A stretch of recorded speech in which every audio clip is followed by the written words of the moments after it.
تو پھر جب وہ اللہ کرتے کرتے اللہ تک پہنچ جاتا ہے تو پھر وہ حقیقت ہے نا، حقیقت کا تعلق ان نظروں سے ہے، تو پھر جب اللہ تعالیٰ اس کو کوئی مرتبہ دے دیتا ہے تو یہ معرفت ہے نا۔ ابھی تم شریعت میں لگے ہوئے ہو، شریعت کے بعد طریقت ہے، پھر حقیقت ہے، پھر معرفت ہے۔ حدیث میں ہے کہ کسی مومن کا کسی مقام پہ رک جانا حرام ہے۔ اگر تو نے شریعت سیکھ لی تو آگے جانا، بھائی دنیاوی تعلیم کے لیے تو 5ویں پڑھ لیتا ہے، پھر 8ویں میں جاتا ہے، پھر 10ویں میں جاتا ہے، تو اس کے لیے تو آگے کیوں نہیں جاتا ہے؟ وہ ترقی کے لیے جاتا ہے، دنیاوی ترقی کے لیے، تو اللہ کی ترقی کے لیے کیوں نہیں جاتا ہے؟ اگر تیری زبان اللہ اللہ کرتی ہے پھر دل کو اللہ اللہ سکھا، اگر دل نے بھی اللہ اللہ سیکھ لیا پھر جس نے تجھے بنایا اس کو جا کے دیکھ نا، پھر جب اس کو دیکھے گا تو تجھے خود بخود ہی کچھ نواز دے گا نا۔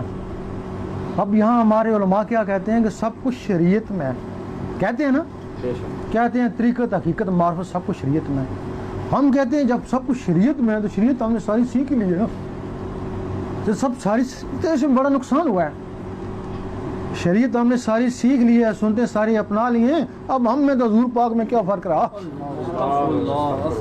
اگر بتایا جاتا اس سے آگے رستہ بھی ہے، وہ تبھی علامہ اقبال نے فرمایا نا، ستاروں سے آگے جہاں اور بھی ہیں ابھی عشق کے امتحان اور بھی ہے۔ اگر شریعت میں ہے تو طریقت میں جا، پھر حقیقت میں مار۔ اور یہ جو راز کھولے گا نا اس قلب سے کھلے گا، اس نور سے کھلے گا، اور نور جو ہے نا وہ اللہ کے رگڑے سے بنے گا۔ تم زبان سے ساری عمر نور جو بنے گا بات، تسبیح ساری عمر لگے رہو، جو نور بنے گا انگلیوں میں، جب تک روح تک نور نہیں پہنچے گا نا تو تمہارے کو کوئی منزل کا پتہ نہیں چلے گا۔ اللہ تک تم نہیں پہنچ سکتے، صرف حضور پاک پہنچے اس جسم سمیت، تم پھر کیسے پہنچ سکو گے؟ اگر تم پہنچ جاؤ اللہ تک تو تم میں تو حضور پاک میں کیا فرق رہا؟ تم جسم سے نہیں پہنچ سکتے، تم ان روح کے ذریعے اللہ تک پہنچ سکتے ہو۔ جب وہ روحیں طاقت پکڑتی ہیں، ایک روح یہاں ہے دماغ میں، اس کا نام اللہ ہے، جب یاہو کا ذکر کرتی ہے، یاہو کی گرمی سے اس میں نور آتا ہے، وہ سخت جلالی نور ہوتا ہے، اللہ سے بھی جلالی نور ہوتا ہے جو اس دماغ میں ہوتا ہے یاہو۔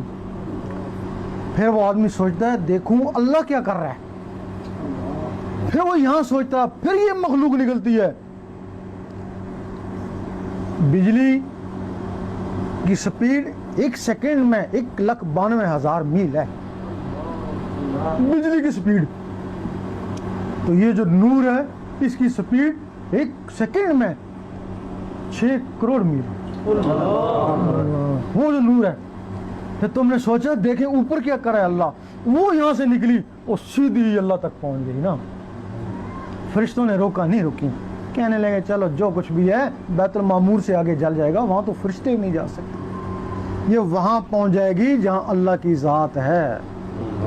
ظاہری جسم سے حضور پاک اور ان مخلوقوں سے ولی وہاں پہنچتے ہیں نا۔ تو سنا ہوگا نا حضرت امام حنیفہ نے کہا میں نے 99 دفعہ اللہ کو دیکھا، سنا ہوگا نا۔ ابراہیم بن ادم نے کہا میں نے 70 مرتبہ اللہ کا دیدار کیا۔ سلطان صاحب فرماتے ہیں جب چاہوں اللہ کو دیکھ لے تو کہتے ہیں نا، وہ جھوٹ تو نہیں بولتے ہیں نا، ولی ہے نا۔ یہ چیز وہاں پہنچتی ہے، پھر جب یہ مخلوق وہاں پہنچتی ہے پھر اللہ تعالیٰ اس کو بڑے پیار سے دیکھتا ہے۔ وہ کہاں تھی، کتنے دور تھی، وہ نبی بنی اسرائیل کے نبی یہاں تک نہیں پہنچ سکے اور یہ یہاں پہنچ گیا۔ وہ نبی کیوں نہیں پہنچ سکے؟ ان میں صفاتی نور ہے، صفاتی نور ذات کی تاب نہیں لا سکتا، بے ہوش ہو جاتا ہے۔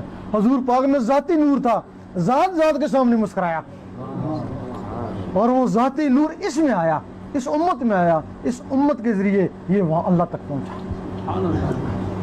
پھر اللہ نے بڑے پیار سے دیکھا، ایک دوسرے کو پیار سے دیکھا، پھر اللہ نے فرمایا میں تجھے دیکھ لوں تو مجھے دیکھ لوں۔ پھر ایک دوسرے کو پیار سے دیکھا، پھر اللہ کا نقشہ اس کی آنکھوں کے ذریعے اس کے دل میں آیا جو دنیا میں ہے، اس کا دل سے کنیکشن ہے نا۔ پھر اس وقت اللہ نے فرمایا اب تو نیچے چلا جا، اب جس نے تجھے دیکھا اس نے مجھے دیکھا، جس نے تجھے دیکھ لیا اس نے مجھے دیکھ لیا۔ تو یہ کمال ان مخلوقوں کا ہے جن کو تم غذا دیتے ہی نہیں ہو۔ اللہ تعالیٰ فرماتا ہے ایک مخلوق ہے جس کو میرے سوا کوئی نہیں جانتا، اور تیرے اندر مخلوق ہے تو بھی نہیں جانتا، جس کے پاس ہے وہ بھی نہیں جانتا۔ اور یہی مخلوق ہے جب یہ جسم سے نکلتی ہے وہ نوری ننھے ننھے ہاتھوں نوری ہاتھوں سے جب دعا مانگتی ہے اللہ تعالیٰ قبول فرماتا ہے.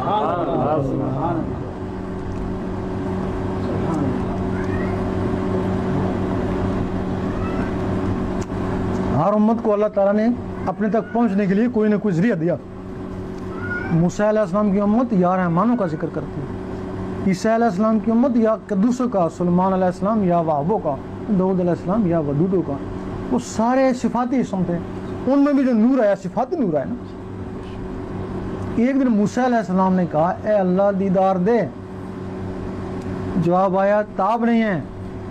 کہنے لگے کسی میں تاب ہوگی, جواب آیا ایک میرا حبیب اور اس کی امت. موسیٰ علیہ السلام کو جلال آ گیا, میں نبی ہو کے امتی کے برابر نہیں, جلوہ دے دیکھی جائے گی. جلوہ پڑا, موسیٰ علیہ السلام بے ہوش ہو گئے. کیا وجہ ہے کہ موسیٰ علیہ السلام اس دنیا میں کوتور میں بے ہوش ہوئے, حضور پاک سامنے جا کے مسکرا رہے ہیں. موسیٰ علیہ السلام کے جسم میں یا رحمانوں کا صفاتی نور تھا, وہ ذات کی تاب نہ لا سکے.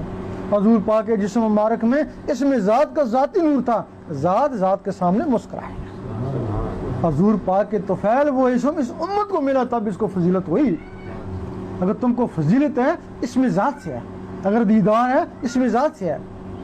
ایک دن عیسیٰ علیہ السلام بول اٹھے اے اللہ مجھے بھی بڑا شوق ہے تجھے دیکھنے کا. اللہ نے فرمایا تو نے موسیٰ کا حال نہیں دیکھا؟ موسیٰ کا حال دیکھو گے تو وہ سہم گئے. اچھا پھر تجھے کیسے میں دیکھوں, مجھے تو بہت شوق ہے کہ اس کو دیکھنا بڑا دور کی بات ہے. کوئی دیکھے گا, ایک میرا حبیب دیکھے گا اور اس کی امت دیکھے گا. عیسیٰ علیہ السلام نے کہا اے اللہ میں اپنی نبوت کو چھوڑتا ہوں, مجھے اوپر ہی اٹھا, مجھے دیدار کرانا. اب عیسیٰ علیہ السلام کو اللہ تعالیٰ نے اوپر اٹھا لیا, دعا منظور کر لی.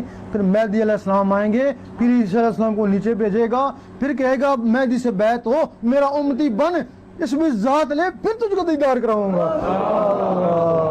یہی سنا ہوگا نا کہ مہدی علیہ السلام سے بیعت ہو, کیوں ہوں گے نبی ہو گئے؟ اس میں ذات کے لیے.